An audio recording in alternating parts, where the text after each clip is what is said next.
En commençant, j'ai une petite question de sondage en commençant. Combien d'entre vous, à main levée comme ça, avez grandi avec un frère ou une sœur? Un frère, une sœur, ok? Combien ont grandi avec plus qu'un frère, donc deux frères ou deux sœurs et plus? Quelques mains se lèvent encore.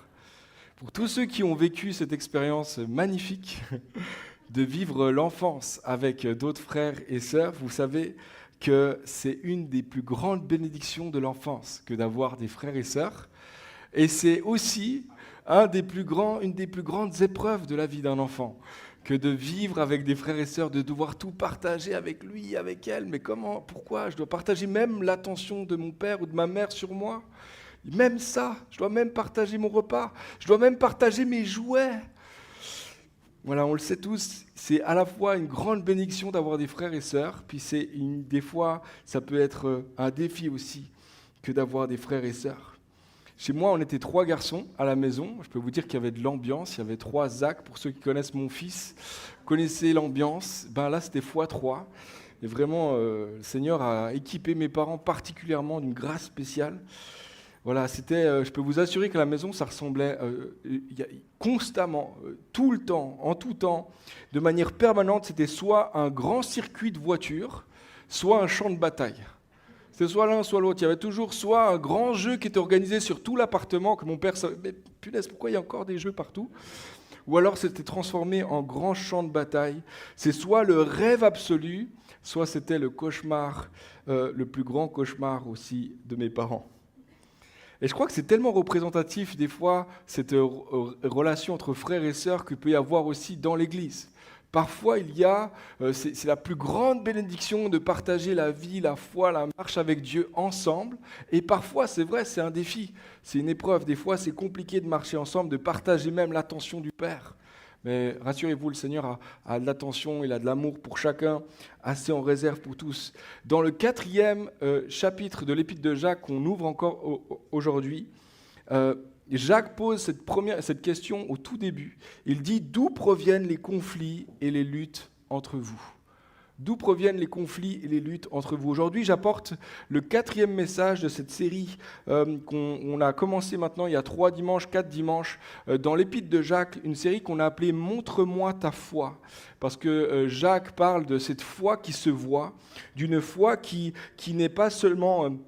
Parce qu'on sait, la foi n'est pas tangible, elle n'est pas matérielle, mais la foi se voit dans certaines circonstances, dans certains milieux, dans certains moments, la foi devient évidente. Il y a une qualité de notre foi qui est évidente. On l'a vu dans la première semaine, dans l'épreuve. Lorsque tu traverses une épreuve, là, il y a une foi, il y a quelque chose de la foi qui devient évident. On a vu dans le 2e message que la foi se voit aussi par nos œuvres. Ce n'est pas nos œuvres qui nous sauvent, ce n'est pas nos œuvres qui nous donnent la grâce ou qui nous donne l'accès à Dieu, mais nos œuvres sont la preuve que la grâce est bien entrée dans notre cœur. En fait, on n'est pas sauvé par nos œuvres, mais notre foi produit de bonnes œuvres. Ça, c'était la 2e semaine. On a vu la semaine dernière aussi que la foi se voit dans la manière dont nous utilisons la puissance de notre langue, la puissance de notre bouche. Et ça, c'est dans Jacques 3, il parle de la puissance de la langue, la puissance à la fois qui est capable de construire, mais qui est aussi capable de détruire. Et on a vu ça ensemble ces 3 dernières semaines. Puis cette semaine, on lit ensemble une partie seulement du chapitre 4 de l'épître de Jacques. On commence au verset 1. C'est un long passage, on va le lire ensemble. Et on veut vraiment laisser le Seigneur aussi nous parler au travers de sa parole. D'où proviennent les conflits et les luttes entre vous? N'est-ce pas des désirs égoïstes qui combattent sans cesse en vous? Vous convoitez beaucoup de choses, mais vos désirs restent insatisfaits. Vous êtes meurtriers, vous consumez en jalousie, et vous ne pouvez rien obtenir. Vous bataillez en vous et vous disputez. Vous n'avez pas ce que vous désirez parce que vous ne demandez pas à Dieu. Ou bien, quand vous demandez, vous ne recevez pas, car vous demandez avec de mauvais motifs. Vous voulez que l'objet de vos demandes serve à votre propre plaisir. Verset 4, « Peuple adultère que vous êtes, ne savez-vous pas qu'aimer le monde, c'est haïr Dieu? Si donc quelqu'un veut être l'ami du monde, il se fait ennemi de Dieu. Prenez pour vous Prenez-vous pour des paroles en l'air ce que déclare l'Écriture. Dieu ne tolère aucun rival de l'Esprit qu'il a fait habiter en vous, mais bien plus grande est la grâce qu'il nous accorde. Voici donc ce que déclare l'Écriture. Dieu s'oppose aux orgueilleux, mais il accorde sa grâce aux humbles. Souvenez-vous donc, soumettez-vous donc à Dieu, résistez au diable. Il fuira loin de vous, approchez-vous de Dieu, il s'approchera de vous, nettoyez-vous mains pécheurs et purifiez votre cœur, vous qui avez le cœur partagé. Prenez conscience de votre misère et soyez dans le deuil, pleurez, que votre rire se change en pleurs et votre gaieté en tristesse. Abaissez-vous devant le Seigneur et il vous relèvera.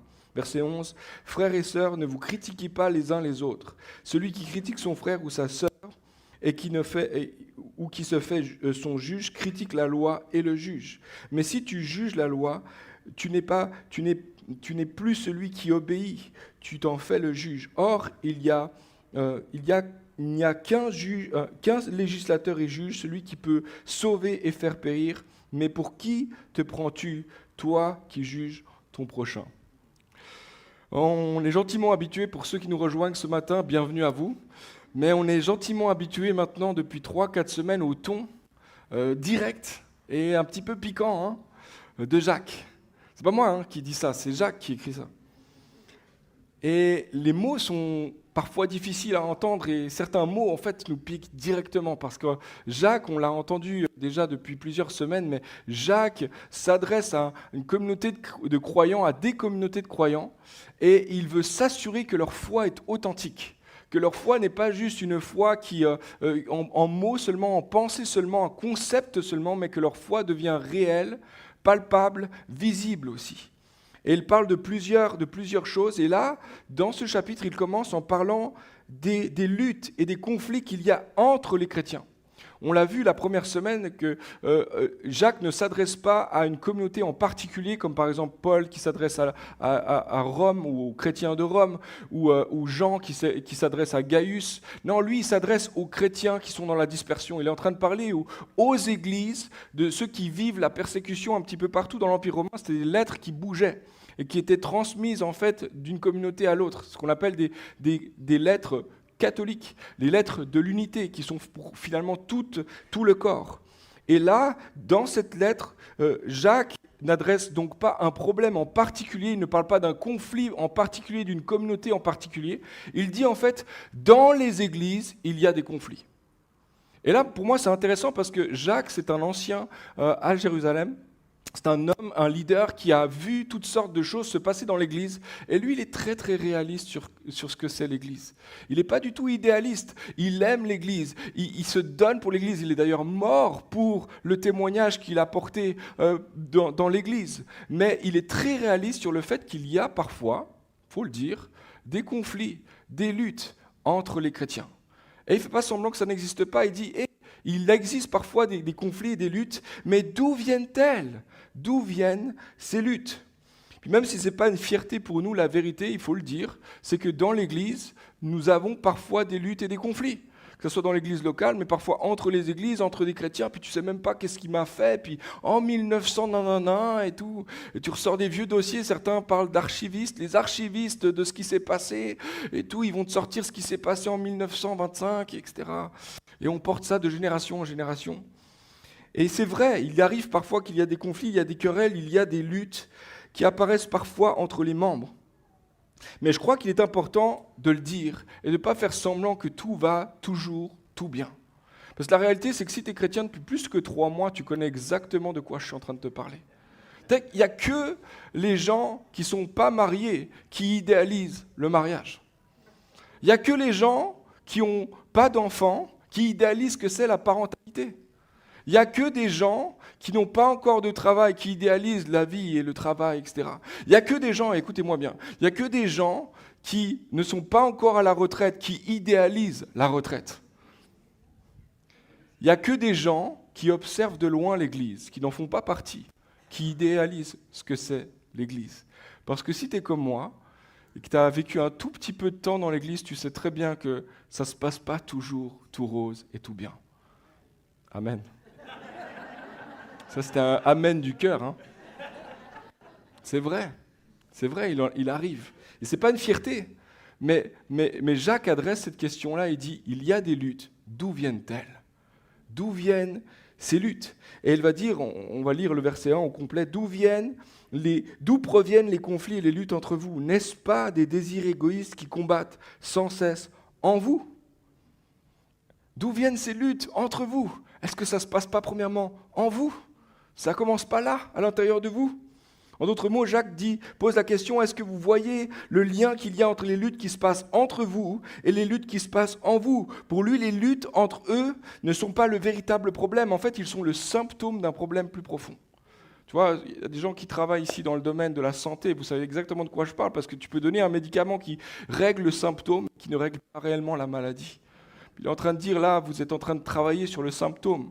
Mais en fait, il y a quelque chose de plus profond qui se passe à l'intérieur de vous, qui a besoin d'être réglé, qui a besoin d'être transformé, qui a besoin d'être apaisé aussi. En lien avec notre série, le titre ce matin, c'est « La foi, ça se voit sur le terrain de nos luttes ». Sur le terrain de nos luttes. Et Jacques va dire, la première chose qu'il va dire, il dit, en essence, ne te trompe pas de champ de bataille. Ne te trompe pas de champ de bataille, ne te trompe pas de guerre, ne te trompe pas de combat. La foi comprend que le véritable terrain de nos luttes ne se trouve pas vraiment autour de nous. Le véritable terrain de nos luttes se trouve en nous. C'est moins les gens autour de moi, en fait, avec qui je dois batailler. Il y a quelque chose qui doit se passer, premièrement, en moi. C'est essentiellement là, en toi, que ça se passe. Pour illustrer un petit peu mon propos la semaine passée, peut-être vous avez vécu quelque chose assez incroyable là en Suisse, à Genève. Il y a eu des inondations incroyables. Et puis il y a eu vraiment énormément d'eau qui a coulé. Et puis les pompiers, je parlais avec mon frère quand j'ai vu qu'il s'est passé tellement de choses partout. Moi j'étais en voiture, j'étais en train de revenir d'un rendez-vous, etc. J'étais en voiture et je ne pouvais pas passer dans cette autoroute-là, je ne pouvais pas passer là. J'ai passé pendant 1h30 autour de Genève pour pouvoir rentrer à la maison. Parce qu'en fait, il y avait plein d'arbres qui étaient couchés, il y avait plein de coins d'autoroutes qui étaient transformés en cascades, etc. Et là, j'ai vu dans le journal, je pensais que c'était que moi, il y avait un truc contre moi, il y avait une lutte contre moi là. C'est pas possible, on est en train de me persécuter ou quoi. Et là, j'ai lu en fait, c'est dans le journal qu'il y avait eu plus de 3500 appels chez les pompiers et presque 300 interventions en une seule nuit. Quand moi j'ai vu ça, là, j'ai appelé mon frère, j'ai pris des nouvelles de mon frère, qu'est-ce qui s'est passé? Comment t'as vécu toi ta nuit? Et en fait, c'est sûr que c'était une nuit compliquée, il y avait plein d'interventions, puis tout humblement aussi, il me parle il y a eu des défis à l'extérieur, il y a eu plein de choses à éteindre ici et là, mais en fait, notre cave aussi a été remplie d'eau. Puis c'était, heureusement, c'est pas beaucoup d'eau, et je crois que dans l'ensemble, ça va plutôt bien se passer.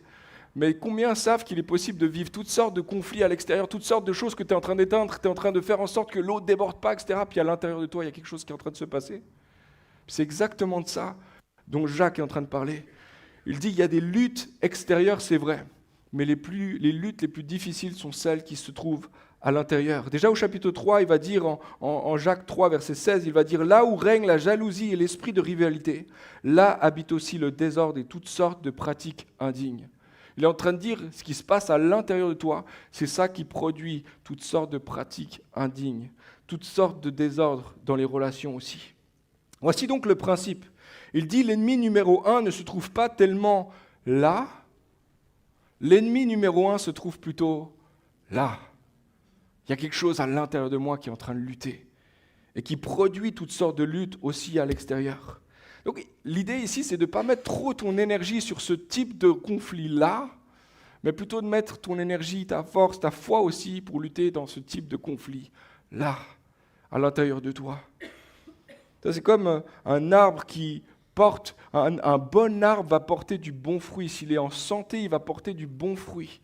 Mais un arbre qui n'est pas en santé va porter du mauvais fruit. Mais si toi, tu es en train de juste dire, mais qu'est-ce qu'on peut faire pour que le fruit soit meilleur? Tu es en train de repeindre le fruit, etc., juste pour qu'il ait une meilleure apparence. Mais non, ça ne marche pas. Parce qu'en fait, il faut traiter quelque chose à la racine. Il faut traiter quelque chose à l'intérieur de l'arbre. Et c'est la même chose dans notre cœur. Parfois, certaines paroles sont les reflets de l'état de notre cœur. Certains conflits extérieurs sont le reflet des conflits à l'intérieur de nous. Pas toujours, hein. Je mets un peu de nuance ici parce que parfois il y a des situations d'abus, il faut le dire. Il y a des situations d'abus, il y a des situations de conflit qui nous tombent dessus, il y a des agressions qu'on ne sait même pas d'où ça vient, ça nous tombe dessus. Mais il faut dire aussi que la majeure partie du temps, quand on a des conflits à l'extérieur, ça vient à l'intérieur de nous. Ça provient de nous. Si je suis honnête, en tout cas avec ma propre vie, c'est ça. Il y a quelque chose en moi qui a besoin d'être traité. Certains, en ce moment, vous vivez exactement ce que Jacques est en train de parler. Il décrit des situations de conflits extérieurs et peut-être toi, en ce moment, tu vis des luttes dans ton couple, des luttes dans ta famille, des luttes peut-être avec tes enfants, avec tes parents, avec ton oncle, ta tante. Il y a un conflit qui est là, peut-être qu'il y a un conflit au travail avec ce patron, avec ce collègue. Et il y a des luttes qui sont là.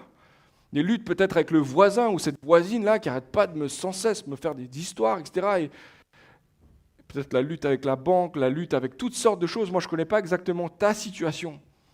Mais se pourrait-il que ces luttes-là proviennent d'ailleurs, que ces luttes-là prennent racine ailleurs, commencent ailleurs.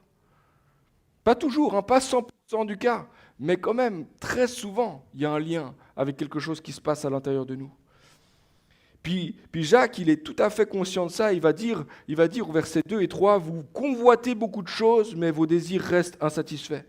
Vous êtes meurtriers, vous vous consumez en jalousie, vous ne pouvez rien obtenir. Vous bataillez, vous vous disputez. Vous n'avez pas ce que désirez parce que vous ne demandez pas à Dieu. Ou bien quand vous demandez, vous ne recevez pas, car vous demandez avec de mauvais motifs.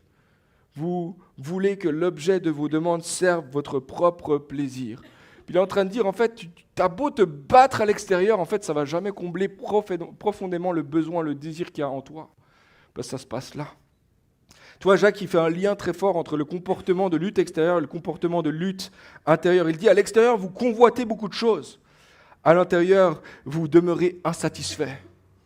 À l'extérieur, vous avez des comportements assassins, vous parlez mal, vous regardez mal, vous consumez de jalousie à l'extérieur. Mais à l'intérieur, vous n'obtenez pas ce que vous désirez. T'as beau brûler, là, ça ne change rien à l'intérieur de toi. Le désir va demeurer. À l'extérieur, vous luttez, vous vous disputez, mais à l'intérieur, vous n'avez pas ce que vous désirez. Tu sais, tu peux continuer ton combat, ça ne changera absolument rien parce que la lutte se trouve ailleurs. Le terrain de la lutte se trouve ailleurs. Vous ne demandez pas à Dieu qui pourrait lui répondre à vos besoins, ou alors quand vous demandez à Dieu, vous le faites pour de mauvais désirs, de mauvaises choses. Vous avez vos désirs, votre seul plaisir comme objet de vos prières. Moi, j'ai 3 magnifiques enfants que j'aime énormément. Ils m'aiment, je crois. Pas autant que moi, je les aime. Mais ils m'aiment. Mais une chose que j'ai réalisée maintenant, ils ont grandi un petit peu, etc. Et puis, au début, les disputes sont très en surface, très pour des petites choses, etc. Des objets, souvent, sont l'objet d'une dispute et tout. Mais plus le temps avance, et plus je réalise que l'objet de la dispute, c'est moins l'objet en lui-même que le fait d'avoir raison, par exemple. Ou le fait d'être aimé par papa, ou alors le fait que papa a pris ma défense. Tu vois, plus le conflit avance, plus la guerre continue, plus la lutte demeure à l'extérieur, et plus en fait les cœurs se révèlent, le désir du cœur se révèle. C'est d'avoir raison, c'est d'être aimé plus, c'est d'être cajolé. Moi, attends, c'est moi qui est la victime dans l'histoire, etc. La véritable terrain de nos luttes ne se trouve pas ici, dans nos relations extérieures, elle se trouve à l'intérieur. En d'autres mots, ne te trompe pas de champ de bataille. L'apôtre Paul va écrire la chose suivante en Éphésiens 6, verset 12. Il va dire « Ce n'est pas contre les hommes, contre l'homme que nous avons à lutter, mais contre les puissances, contre les autorités, contre les souverains de ce monde de ténèbres, contre les esprits du mal dans les lieux célestes. » Tu vois, il faut prendre conscience de la lutte, que la lutte extérieure, en fait, parle de quelque chose de plus profond.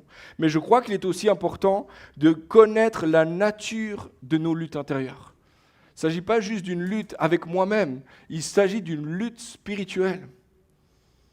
Et l'apôtre Jacques va parler des luttes intérieures comme elles sont d'ordre spirituel. On parle de la chair, on parle du monde, on parle du diable.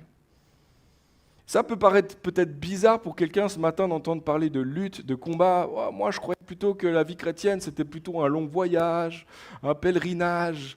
C'était une relation, une table. Il y a toutes sortes d'images, et c'est des belles images qui parlent réellement de la vie chrétienne, c'est des vraies choses. Mais il y a aussi une dimension de combat, de lutte. Et les anciens n'étaient absolument pas mal à l'aise avec cette idée-là. Ils n'avaient absolument aucun problème à imaginer le fait qu'il y a une lutte qui se passe en nous et contre nous, contre notre paix, contre notre joie, mais contre notre destinée aussi et contre la gloire de Dieu.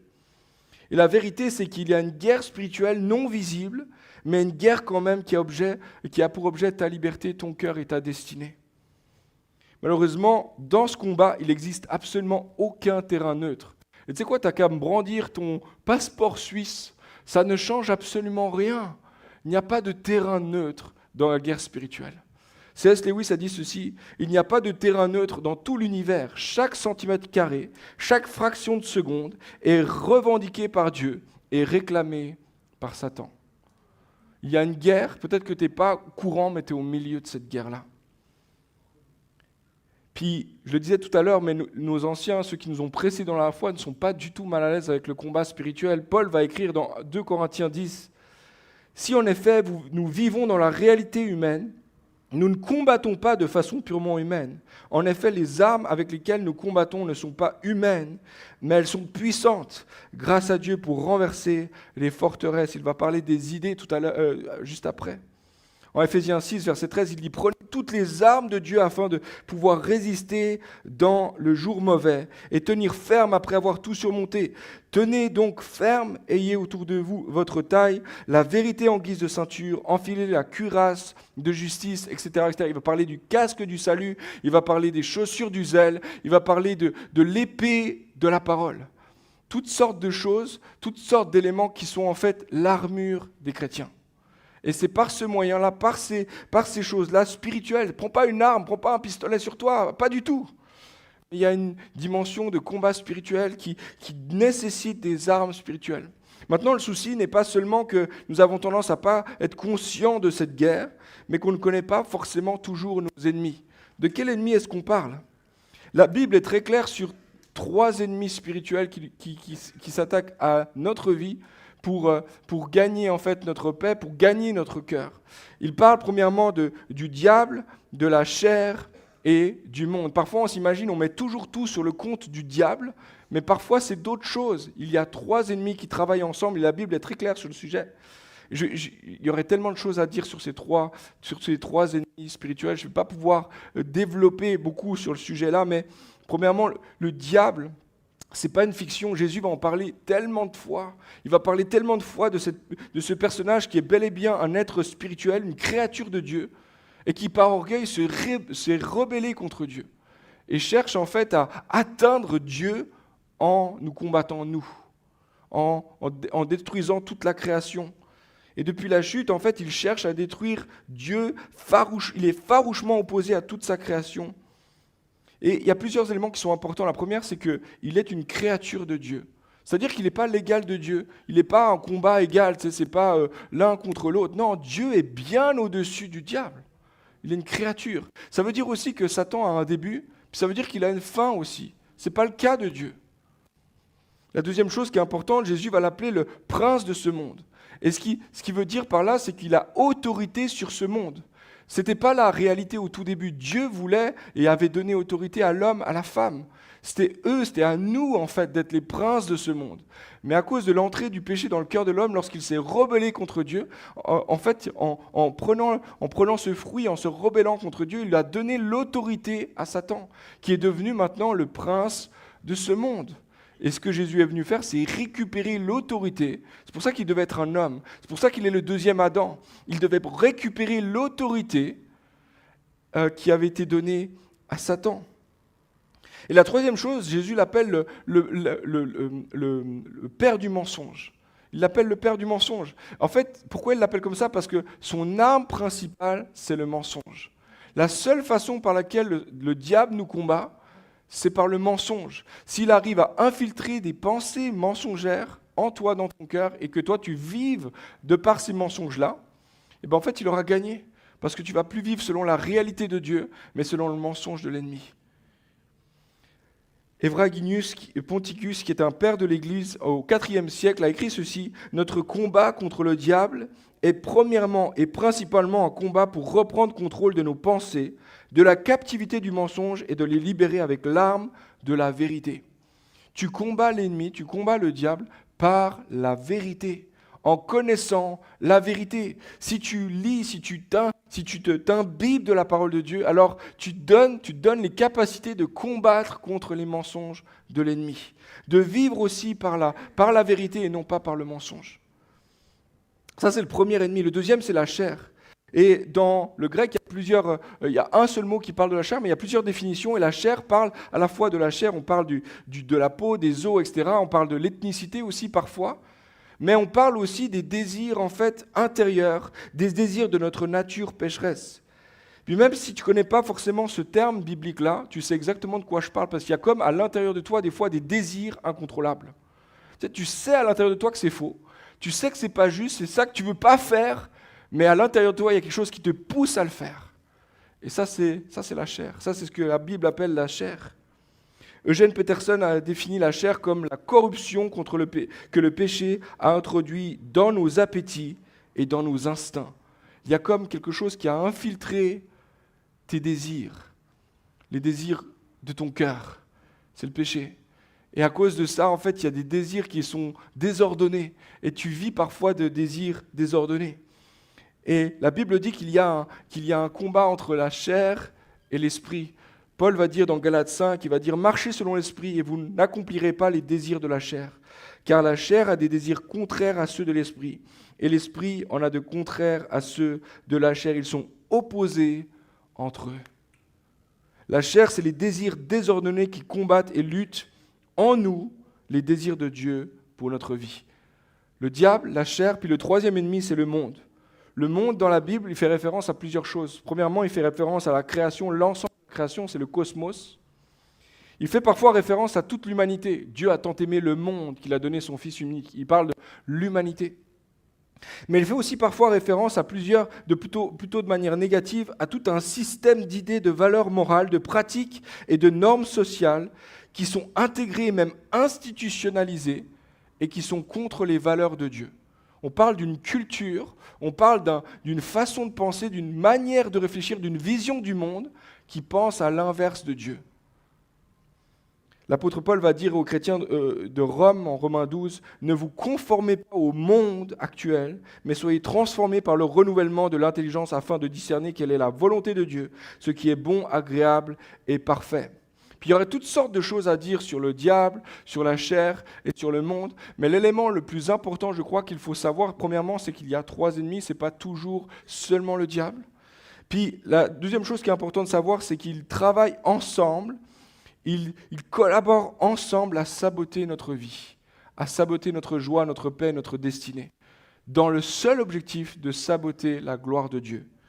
John Mark Comer a écrit « Les ennemis de notre âme fonctionnent ensemble pour saboter notre paix. Voici leur stratagème. Des idées trompeuses, le diable, qui jouent sur des désirs désordonnés, la chair, et qui sont normalisés par une société pécheresse, le monde. » Tu vois, il y a un mensonge qui est dit, il y a quelque chose qui est dit, mais toi tu le reçois parce qu'à l'intérieur de toi, il y a le désir de correspondre à ça, et c'est validé par une culture anti-Dieu. Ils fonctionnent ensemble pour te saboter. Et dans seulement quelques versets, Jacques parle des trois ennemis. Au verset 2 et 3, il va parler des désirs égoïstes qui combattent sans cesse en vous. Il parle de la chair. Plus tard, versets 4 et 5, il va parler de celui donc qui veut être l'ami du monde se fait l'ennemi de Dieu. Il parle du monde. Et enfin, au verset 7, il va dire résister au diable. Donc Jacques est en train de dire, il y a des combats, c'est pas le type de combat que vous imaginez, ça se passe pas sur le plan des relations, ça se passe à l'intérieur de toi. Et il y a trois ennemis que tu dois connaître et que tu dois combattre. La chair, le monde et le diable. Puis voici comment tu fais pour te battre avec eux. Dieu résiste aux orgueilleux, mais il fait grâce aux humbles.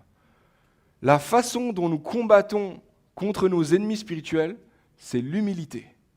C'est une posture d'humilité. J'aimerais dire une chose avant d'aller un peu plus loin, c'est que parfois dans les cercles chrétiens, on a tendance à surestimer le diable, le monde et la chair, nos ennemis spirituels. Dans certains cercles, on voit le diable partout. Je rate mon bus, c'est le diable. J'ai pas payé la dernière facture du mois, c'est le diable. Tu vois, il voit le diable. À chaque fois que tu trébuches, il y a le diable qui m'a fait une... Non, c'est pas toujours le diable. Puis des fois, ça se passe à l'intérieur de toi, c'est ta chair qui veut ça. Donc, on ne surestime pas l'œuvre du diable, mais on ne sous-estime pas l'œuvre de l'ennemi non plus. Dans certains cercles chrétiens, on va faire comme si ça n'existait pas. Comme si en fait, ça va très bien, en fait, je suis victorieux, plus que victorieux, on l'a chanté tout à l'heure, c'est vrai. Mais tu sais, on s'imagine qu'il n'y a rien qui combat contre nous. Et je crois que c'est important d'avoir l'équilibre entre les deux.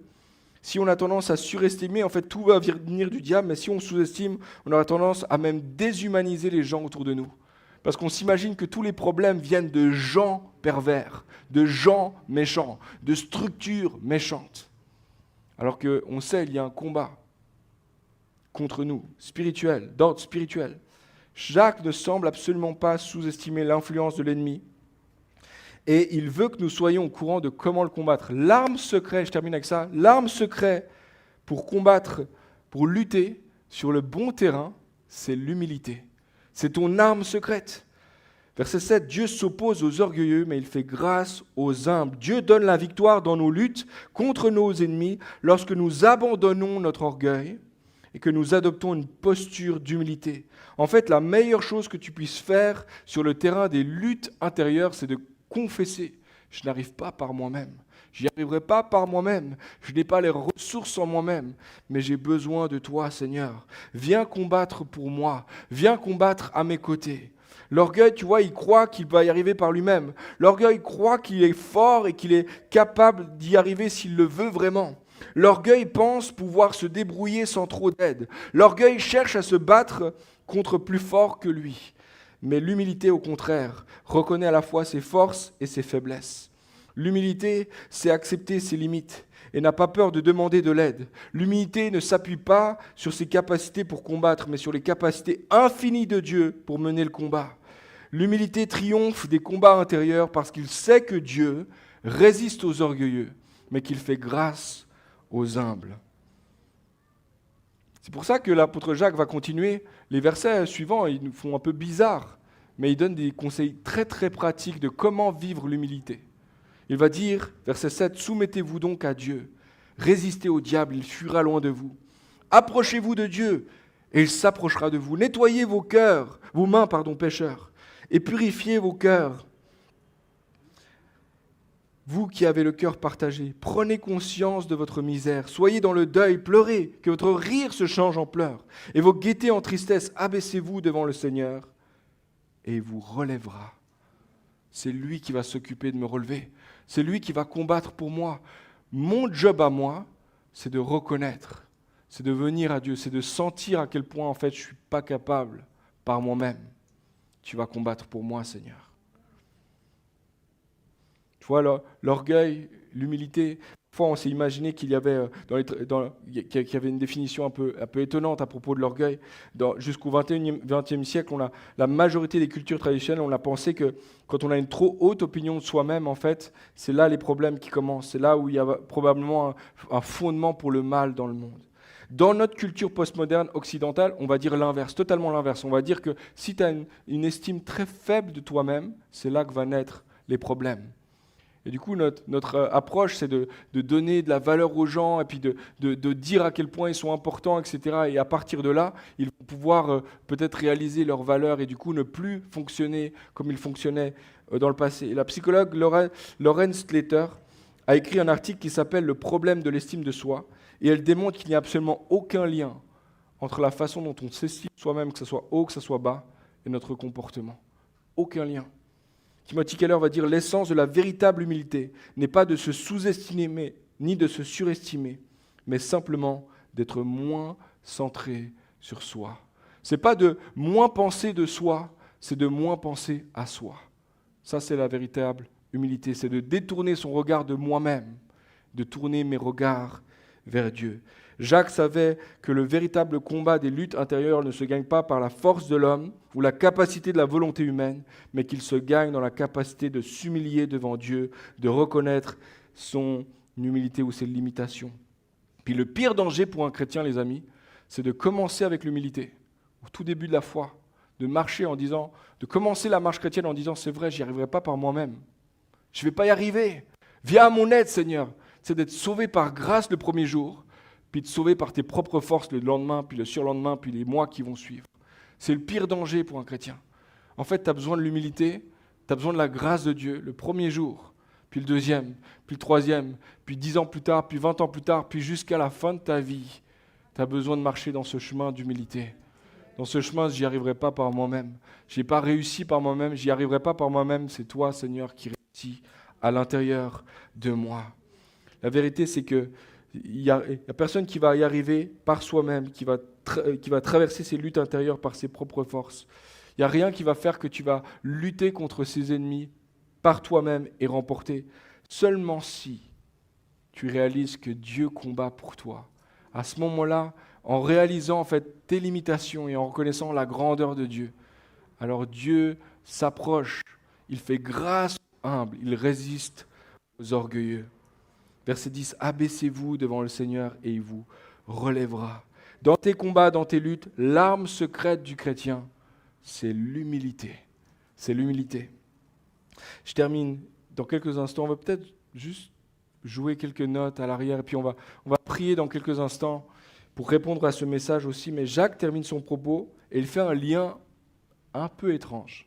À la toute fin de ce passage, il parle de nouveau des relations entre les chrétiens. Au tout début, il dit, mais d'où viennent les conflits entre vous? Ensuite, il parle de toute la lutte intérieure de l'ennemi, etc., des ennemis, puis de moyens de s'en sortir dans cette lutte intérieure. Puis il termine, verset 11, « Frères et sœurs, ne vous critiquez pas les uns les autres. Celui qui critique son frère ou sa sœur, ou qui se fait son juge, critique la loi et le juge, et la juge. Mais si tu juges la loi, tu n'es plus celui qui lui obéit, tu t'en fais le juge. Or, il n'y a qu'un seul législateur et juge, celui qui peut sauver et faire périr. Mais pour qui te prends-tu, toi qui juges ton prochain ?» Et il termine là où il a commencé. Il commence en disant, il y a des conflits entre vous. Ce n'est pas le vrai enjeu, ce n'est pas le vrai terrain des luttes. Le vrai terrain, ça se passe à l'intérieur de toi. Mais alors que tu t'humilies devant Dieu, alors que tu prends ta place en fait dans le combat, tu réalises qu'il y a un combat et ça se passe à l'intérieur de toi, et tu prends ta place là-dedans en disant, je n'y arriverai pas par moi-même. Il faut que tu le fasses en moi, Seigneur. À ce moment-là, tu sors de la place du juge. Non seulement sur ta propre vie, mais sur la vie des autres aussi. Tu n'es plus dans la comparaison, tu n'es plus en train de combattre les autres parce qu'en fait, tu réalises à quel point j'avais besoin de la grâce de Dieu. Si moi, j'ai besoin de la grâce de Dieu, les autres aussi. Si moi, j'ai été égoïste et Dieu m'a sauvé malgré mon égoïsme, celui qui est égoïste à côté de moi en a besoin aussi. Du coup, je sors de la place du juge et je laisse Dieu être juge parce que lui a été un bon juge envers moi. Parce qu'il n'a pas proclamé un jugement terrible contre moi, il l'a proclamé sur Jésus. C'est Jésus qui a porté la condamnation. Et à cause de ça, je suis reparti libre. Alors je ne vais sûrement pas juger mon frère, ma sœur. Je ne vais sûrement pas m'engager dans le conflit contre ceux qui m'entourent. L'apôtre Paul a tout à fait compris ce concept-là. Il va dire à 1 Corinthiens 4, « Pour ma part, il m'importe très peu d'être jugé par vous, ou par un tribunal humain. Bien plus, je ne me juge pas non plus moi-même. Ma conscience, il est vrai, ne me reproche rien. Mais ce n'est pas pour autant que je peux être considéré comme juste. Celui qui me juge, c'est le Seigneur. » Toi, il dit, je ne vais pas te laisser me juger, puis moi, je vais juger personne. Puis je ne vais même pas me juger moi-même. Parce que même si je m'étais jugé moi-même, comment est-ce que j'aurais pu sortir juste de cette affaire ? Le véritable juge, c'est Dieu. Et je suis bien là. Je suis bien sous son jugement à lui. Pourquoi ? Parce que la condamnation est tombée sur Jésus. Et que maintenant il me voit d'une autre façon. Le tribunal, le verdict est tombé. Et la parole qui demeure à la sortie du tribunal, c'est celle-ci. Celui-ci est mon fils. Celle-ci est ma fille bien-aimée, en qui j'ai mis toute mon affection, toute mon approbation. Il y a eu un échange. La condamnation qui était sur moi est tombée sur Jésus et la parole de bénédiction qui était sur Jésus est tombée sur moi. Tim Keller a dit ceci, ce que nous cherchons tous, c'est le verdict ultime que nous sommes importants et précieux. Nous cherchons cet ultime verdict chaque jour, dans toutes les situations et auprès de toutes les personnes qui nous entourent. Cela signifie que nous sommes quotidiennement en procès. Le problème de l'estime de soi, qu'elle soit haute ou faible, réside dans le fait de se trouver quotidiennement devant un tribunal. Mais lorsque tu as échangé le tribunal des hommes et échangé le tribunal de ton propre cœur, ta propre conscience contre le tribunal de Dieu, tu ressors de là avec des paroles extraordinaires sur toi. Tu ressors de là avec cette parole « je t'aime » d'un amour éternel. Tu sors du lieu du tribunal avec cette parole « ta vie a un grand prix à mes yeux ». Tu sors du tribunal avec cette parole « j'ai payé toutes tes dettes, j'ai pris sur moi tous les coups, tout le jugement, la mort qui était sur toi, elle est sur moi, elle est retombée sur moi ». Tu ressors du tribunal avec rien ni personne ne pourra te séparer de l'amour de Dieu manifesté en Jésus-Christ. Tu ressors avec la conviction que par la croix, tu as la preuve la plus tangible de toute l'histoire, que Dieu t'aime, qu'il n'y a rien que tu puisses faire de plus ou rien que tu puisses faire de moins pour être aimé de Dieu. Tu es aimé parce qu'il t'a aimé, parce qu'il a tout fait, parce qu'il a fait le chemin jusqu'à toi. Tu sors de ce tribunal avec cette parole, tu es mon fils, tu es ma fille, bien-aimé, tu as toute mon affection, tu as toute mon approbation. Quelqu'un a dit, si tu es approuvé de Dieu, tu n'as plus rien à prouver. Je suis sorti du tribunal de Dieu et j'ai ces paroles-là sur ma vie. Peu importe ce que les gens vont dire, peu importe ce que même moi je vais m'accuser, j'ai un verdict, j'ai une parole qui change absolument tout. L'apôtre Paul va dire en Corinthiens 15, verset 10, « Par la grâce de Dieu, je suis ce que je suis, et sa grâce envers moi n'est pas sans résultat. » Ce que je suis, je le suis à cause de Dieu. C'est Dieu qui l'a dit sur moi et c'est sa grâce. Et sa grâce a grandement travaillé en moi. Je ne serai plus jamais le même. Alors maintenant, je peux marcher humblement parce que j'ai eu un verdict, parce que je ne m'attends plus à ce que les autres me donnent ce verdict-là, parce que je ne m'attends plus à avoir l'approbation des hommes, ma propre approbation. J'ai l'approbation de Dieu. Dieu s'oppose aux orgueilleux, mais Dieu fait grâce aux humbles.